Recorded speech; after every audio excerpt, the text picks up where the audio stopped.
बोलो जयकारा बोल मेरे श्री गुरु महाराज की जय। सौभाग्यशाली गुरुमुखो, पूर्व की कमाई पिछले जन्म की पश्चिम में इस जन्म में बैठकर खा ली। आगे के लिए कोई दान नहीं किया जो कि भविष्य में प्राप्त हो सके। दिल की दलीलें अर्थात सारहीन विचारों ने परमात्मा के मिलाप के सौदे साधन को बिगाड़ दिया। पटियाले की लूट अपने पेट के खातिर अर्थात स्वार्थ ने जगाधरी जगत के अधिकारी आधार हरि को मिलने नहीं दिया। नाभे के लोग निर्भय पद के वासी अर्थात नाम शब्द में वृत्ति को जोड़कर रखने वाले साधु संत पुकार कर कह रहे हैं कि सहारनपुर वाक को सहना अर्थात सहनशीलता के होने से ही संतों के द्वारा दिया हुआ जो ज्ञान है उससे हरिद्वार भगवान के द्वार तक पहुंचा जा सकता है। संग की संगोटी इंद्रियां जो तेरे साथ हैं ये कभी भोग पदार्थों से तृप्त नहीं होती और भागती हैं। अर्थात रिश्ते नाते जो तेरे संबंधी हैं वे भी कपड़ा भोजन आदि सदैव मांगा करते हैं। इसलिए वैर ईर्षा द्वेष को तज कर अमृतसर आत्मा में चित्त लगाने से ही मुक्ति प्राप्त होती है। इस आशय पर यहाँ एक दृष्टांत दिया जा रहा है। एक सेठ बहुत संत सेवी और सत्संगी था। उसके घर पर प्राय साधु महात्मजन आया करते थे। यह सेठ अपनी श्रद्धा भावना अनुसार उनकी सेवा किया करता था। ठहरने को स्थान व भोजन आदि का हर प्रकार का इसने प्रबंध किया हुआ था। सेठ के पास अन्न धन वस्त्र भूषण नौकर चाकर मकान आदि सभी कुछ प्रचुर मात्रा में थे अर्थात उसके पास किसी वस्तु की न्यूनता न थी। ऐश्वर्य के समान सब समान प्राप्त होने पर भी वह जिन चीजों में आसक्त न था उसका झुकाव सत्संग की ओर अधिक था। उस सेठ का विचार यह था कि पूर्व जन्मों के किए हुए अच्छे कर्मों का फल मुझे अब मिला है, अतः अब मैं जैसे कर्म करूँगा उनका वैसा ही फल मुझे अगले जन्म में प्राप्त होगा। इन विचारों से वह अपने धन को अधिक से अधिक परोपकार परमार्थ हित के लिए खर्च करता था। सेठ के इन उत्तम विचारों का प्रभाव उसकी संतान पर पड़ना अवश्य भावी था। इस सेठ की एक लड़की थी। यह लड़की भी श्रेष्ठ विचार रखने वाली थी। युवा अवस्था होने पर इसका विवाह एक धनाढ्य सेठ के पुत्र के साथ हुआ। वह परिवार यद्यपि धन्य धान्य से संपन्न था परंतु सत्संग प्रिय न था। एक दिन यह लड़की अपने ससुराल में सास के पास बैठी थी कि उसी समय बाहर से किसी एक फकीर ने आवाज लगाई कि देवी कुछ खाने को मिलना चाहिए। सास ने लड़की से कहा तू जाकर फकीर से कह आ कि यहाँ कुछ नहीं है। लड़की ने सास की आज्ञा मानकर बाहर आकर फकीर को कहा कि महाराज यहाँ कुछ नहीं है। फकीर ने पूछा तो फिर बेटी तुम लोग क्या खाते हो? लड़की ने उत्तर दिया, महाराज हम बासा भोजन खा रहे हैं। फकीर ने पुनः पूछा, जब बासा भोजन समाप्त हो जाएगा तो फिर तुम क्या खाओगे? लड़की ने प्रत्युत्तर में कहा, तो फिर हम आपकी ही भांति दर दर की भीख मांगेंगे।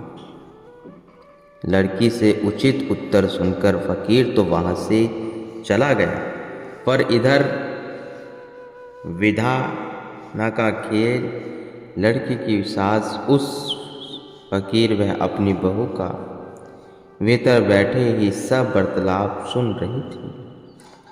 बहू के भीतर आते ही उसकी सास आग बबूला हो उठी तथा उसे डांटती हुए बोली कि हे कमबख्त लड़की, तू अच्छी हमारे घर आई है कि सबसे अच्छा खाना खाते हुए भी तू हमारा अपयस करती है।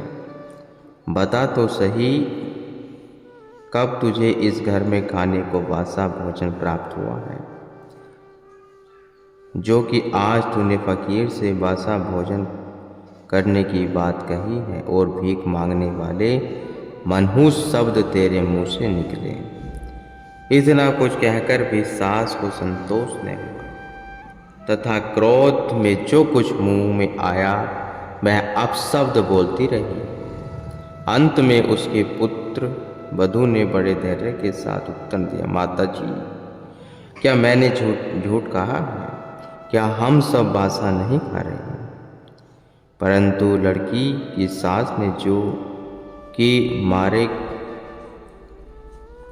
मारे क्रोध से लाल पीली हुई जा रही थी, बहू की इतने विनम्रता से दिए हुए उत्तर को न सुन अपितु आवेश में आकर संपूर्ण ग्रह को ही अशांत वह कल्पना का रूप बना डाला। शाम को लड़की का ससुर घर आया।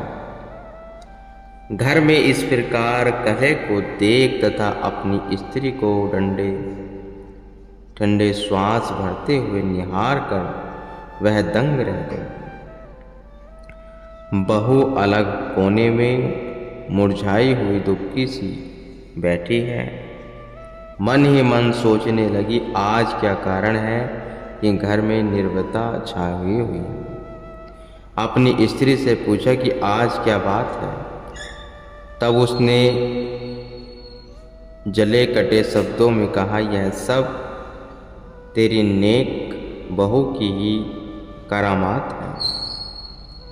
सबसे अच्छा खाते पीते पहनते हुए स्थान स्थान पर हमारा अपयस करती फिरती है। गलियों में जाकर लोगों से कहती है कि हम बासा भोजन खाते हैं और जब यह भी समाप्त हो जाएगा तब हम भीख मांगेंगे। लड़की का ससुर वैसे तो सत्संग के शुभ विचार नहीं रखता था, परंतु समझदार और धैर्यवान था। उसने अति धैर्य से पत्नी से पूछा कि ऐसी क्या बात है, ऐसा कहने का उसका प्रयोजन हो सकता है। परंतु स्त्री तो अब भी मुंह फुलाए बैठी रही। तब वह अपनी बहू की तरफ बढ़ा और अति प्यार से पूछा, पुत्री, आज घर में क्या बात हुई है? तब लड़की ने सिर झुकाए हुए अति विनम्रता पूर्वक समस्त वृत्तांत यो सुना दिया। पिताजी, आज एक फकीर ने द्वार पर आकर भोजन की मांग की। तब माता जी ने मुझे कहा कि जाओ फकीर से कहो कि घर में कुछ नहीं है। मैंने इनकी आज्ञा मानकर उस फकीर को ये शब्द कहे, यहाँ कुछ नहीं है। तब उस भिखारी ने पूछा कि फिर तुम क्या खा रहे हो? मैंने उत्तर में कहा कि हम बासा भोजन खा रहे हैं। पुनः उसने पूछा, बासा भोजन समाप्त हो जाने पर क्या खाओगे? तब मैंने कहा कि आपकी तरह ही भीख मांगते फिरेंगे। यह सारी बात सुनकर सेठ ने बहू से पुनः पूछा, बेटी, तुम्हें कब खाने को बासा मिला है? बहू ने कहा, पिताजी, मैंने जब से होश संभाला है उसी दिन से आज तक मैं सुख वैभव में ही जीवन व्यतीत करती आ रही हूँ। चाहे माता पिता के घर अथवा आपके पास आवश्यकता की सब सुख सामग्री मुझे आरंभ से ही उपलब्ध है। किसी प्रकार वस्तु का भी अभाव नहीं है, परंतु प्रश्न यह है कि यह सब हमें क्यों प्राप्त है। भगवान की सृष्टि में ऐसे भी कई प्राणी होंगे जिनको कि भरपेट रोटी भी नहीं मिलती और न ही तन ढांपने को कपड़ा मिलता है, रहने को आकाश के नीचे धरती के बिछोने पर समय व्यतीत कर रहे हैं। एक हम हैं कि जिन्हें हर प्रकार के सुखदायी सामान सुलभ हैं। उनमें और हम में इतना अंतर क्यों है? क्या कुदरत की तरफ से पक्षपात है? नहीं, कुदरत तो किसी के साथ अन्याय नहीं करती। यह सब तो हमारे पूर्व जन्मों के कर्मों का ही परिणाम है। पूर्व जन्म के अच्छे कर्म होने से ही हमें सब प्रकार के सुख प्राप्त है। वास्तव में इसी का नाम ही वासा भोजन है। अगर अब इस वर्तमान समय में हम कोई ऐसा साधन नहीं कर रहे जिनका हमें श्रेष्ठ फल मिले, जैसे भजन अभ्यास, सत्संग, साधु महात्माजनों की पवित्र सेवा, दान पुण्य आदि, जब हम किसी प्रकार के शुभ कर्म नहीं कर रहे तो आगे के लिए यह आशा रखना है कि हमें इसी तरह से सुख संपत्ति के समान मिलते रहेंगे, यह असंभव बात है। यदि हम यह चाहते हैं कि भविष्य में भी हमें हर प्रकार के सुख उपलब्ध हों, तो अभी से ही उसी के अनुकूल दान पुण्य, कथा कीर्तन तथा परमार्थ के कार्यों में अपने धन व अमूल्य समय को लगाना चाहिए। सेठ ने पूछा, भिक्षा का क्या अर्थ हुआ? लड़की कहने लगी, जिसने इस जीवन में शुभ व श्रेष्ठ कर्म नहीं किए, उसको जैसे प्राध्य के अनुसार मिलेगा उसी पर ही उसको गुजर करना पड़ेगा। जैसे भिखारी को जो कुछ भी भिक्षा में मिल जाए उसको उसी पर संतुष्ट रहना पड़ता है। लड़की की ज्ञान भरी बातें सुनकर सेठ बहुत आश्चर्यचकित हुआ। पुनः लड़की से विस्मय से पूछने लगा, पुत्री, ऐसा उत्तम ज्ञान तुम्हें कहाँ से प्राप्त हुआ है?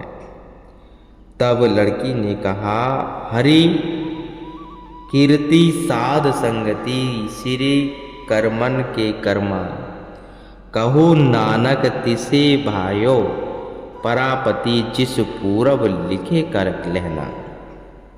गुरुवाणी में कहा है, पिताजी, हमारे पिताजी के घर में प्राय साधु संत आया करते थे। उन्हीं के सत्संग से ही हमें बचपन से ही यह शिक्षा प्राप्त हुई है कि साधु संगति वह प्रभु कीर्तन जिसको भी प्राप्त होता है, यह सब पूर्व कर्मों का ही परिणाम है तथा यही सर्वोत्तम कर्म है। इतना सुनना ही था कि सेठ की आंखें खुल गई और उसे ज्ञान एवं वैराग्य हो गया। तब उसने बहू से कहा, पुत्री, अमुक कमरे में जो गेहूँ हैं, चने वह जो मिश्रित हैं, कल से उसका आटा पिसवाकर भिखारियों व अतिथियों को भोजन करवाया करो।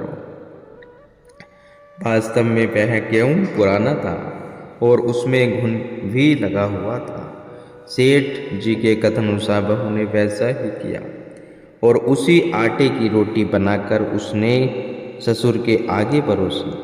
चने वह जो मिश्रित रोटी जब सेठ के खाने लगे तो वह रोटी उनके गले से उतरती न थी। उस समय उन्होंने बहू से पूछा, बेटी, आज कौन से आटे की रोटी बनाई है जिसके खाने से गला लकड़ी के समान खुश्क हो रहा है? यह सुनकर बहू ने पूर्वतः नम्रता से उत्तर दिया, पिताजी उसी गेहूं की रोटी आज घर में भी बनाई है जिसको कि आपने भिखारियों को बांटने को कहा था। बहू से यह उत्तर पाकर सेठ विस्मित हो उससे पूछने लगा कि ऐसा क्यों। तब बहू ने कहा, पिताजी इसमें हैरान होने की तो कोई बात नहीं है, क्योंकि इस जन्म में जिस प्रकार का अन्न दान किया जाएगा वैसा ही अन्न हमें भविष्य में मिलेगा। मैंने आपको दिखाने के लिए ऐसा किया है। पिताजी इस समय यदि आपको यह भोजन पसंद नहीं है तो क्या आगे चलकर परलोक में यह भोजन आपको रुचिकर लगेगा। अपनी बात को जारी रखते हुए बहू ने कहा, जिस प्रकार के शेष क्रियमाण कर्म इस समय में करेंगे वैसा ही फल हमें अगले जन्म में मिलेगा। बहू की इस बात ने सेठ के दिल में बहुत अच्छा प्रभाव डाला। तब सेठ जी ने अच्छे गेहूं का आटा पिसवाकर तथा अच्छे भोजन बनवाकर घर के सामने सदा व्रत जारी कर दिया। इस प्रकार प्रभु भक्ति व साधु सेविका बहू के संघर्ष से सेठ जी भी भक्ति परायण हो गए। वे संत महात्माओं के शरण में जाने लगे। अपनी स्त्री पुत्र व अन्य संबंधियों को भी सत्संग में जाने के लिए उत्साहित करने लगी। सेठ जी के साथ साथ घर के अन्य संबंधी भी सत्संगी हो गए और घर में हर समय शांति का निवास हो गया। इस दृष्टांत का तात्पर्य है कि प्रत्येक मनुष्य को वर्तमान समय में श्रेष्ठ व उत्तम करने चाहिए, क्योंकि इन्हीं कर्मों से ही तो मनुष्य का प्राध्याय बनता है।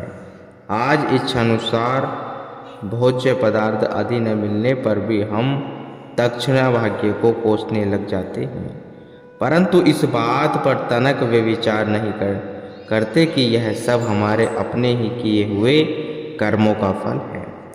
मनुष्य जन्म में क्योंकि जीव को सब अधिकार प्राप्त होते हैं, इसमें वह पिछले कर्म भोगकर आगे के लिए शुभ कर्मों भी कर सकता है, परंतु यह तो जीव की इच्छा पर निर्भर है कि चाहे इस मनुष्य शरीर द्वारा अशुभ कर्म 84 लाख योनियां खरीदे अथवा इस दुर्लभ जन्म में सद्गुरु की चरण शरण कर उनसे सच्चा ज्ञान प्राप्त कर आवागमन के चक्कर से छुटकर मुक्त रूप हो जाए। अतः प्रतिदिन के कर्मों पर कड़ी दृष्टि रखने से जीव पथ भ्रष्ट न होकर नित्य प्रति अपनी मंजिल के निकट होता चला जाएगा।